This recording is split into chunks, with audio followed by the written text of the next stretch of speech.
Si je vous dis relation toxique, la chose à laquelle vous pensez en premier, c'est des disputes, quelquefois de la violence verbale, physique, mais sachez qu'une relation toxique ne commence presque jamais comme ça. La plupart du temps, les gens sont tout beaux tout roses, c'est le prince charmant, la princesse charmante, et c'est après que le conte de fées se transforme en cauchemar. Aujourd'hui, je vais vous raconter l'histoire de Anaïs, et Anaïs va nous raconter sa relation toxique qu'elle a vécue avec son ex.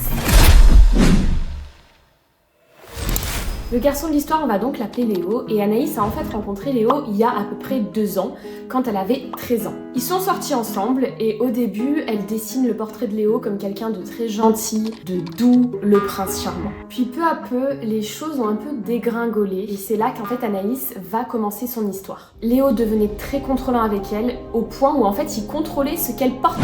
Il en est même venu à contrôler ce qu'elle mangeait, et les gens qu'elle fréquentait. Et ça, on sait très bien, c'est le schéma typique de la personne toxique. Petit à petit, en fait, Léo développait une emprise sur Anaïs, jusqu'au jour où quand Anaïs ne faisait pas ce qu'il voulait, il la frappait. Donc là, pour moi, c'est le point de rupture.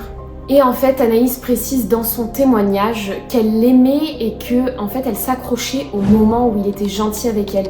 Et c'est ce que la plupart des victimes font, c'est en fait se raccrocher au positif. Et ça me fait beaucoup de peine parce que c'est des gens qui ont un incroyable sens de l'optimisme, mais à la fois qui se négligent parce que franchement, arriver à supporter de se faire frapper. Et en fait, il n'y avait pas que ça. Non, parce que Léo s'est pas arrêté à ça, non. Il s'est même mis à la rabaisser sur son physique. Donc à lui dire qu'elle était laide, qu'elle était trop grosse. Et en arriver à dénigrer le physique d'une personne que t'es censé aimer, pour moi, c'est vraiment que t'as un mauvais fond. Anaïs était en fait parasitée entre l'amour et la haine. Là, on va arriver à un moment de l'histoire où je trouve que Léo a vraiment utilisé toutes les cartes du mec toxique et sans valeur.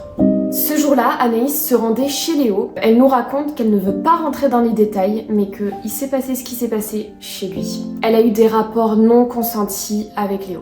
Léo l'a donc forcée à avoir un rapport et c'est quelque chose qu'elle a très mal vécu, qui l'a traumatisée. Après cet événement traumatisant, Anaïs a décidé de n'en parler à personne. Elle l'a caché à ses parents, à ses amis et elle dit même quelque chose dans son témoignage, c'est qu'elle s'est menti à elle-même.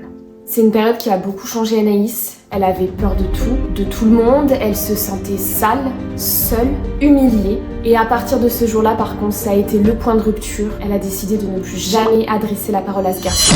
Et je suis tellement triste de savoir qu'Anaïs a dû vivre tout ça. J'imagine pas ce qu'elle a pu ressentir, à quel point ça a dû être dur.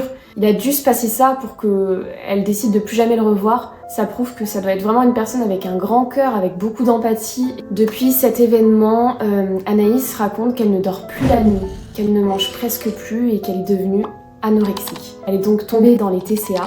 Bien évidemment, la confiance qu'elle avait envers les garçons s'est presque brisée. Mais il y a quelque chose qui m'a donné le sourire quand j'ai lu son témoignage, c'est qu'apparemment elle a quand même rencontré un garçon qui lui est respectueux et gentil avec elle. On espère de tout cœur que ça va continuer sur cette lancée, que tu vas être heureuse avec ce garçon Anaïs. Mais voilà, elle continue de nous dire que quand même elle a toujours cette peur qu'on la touche, parce qu'en général de toute façon quand on a vécu ce genre d'événement, c'est un petit peu les séquelles que ça laisse.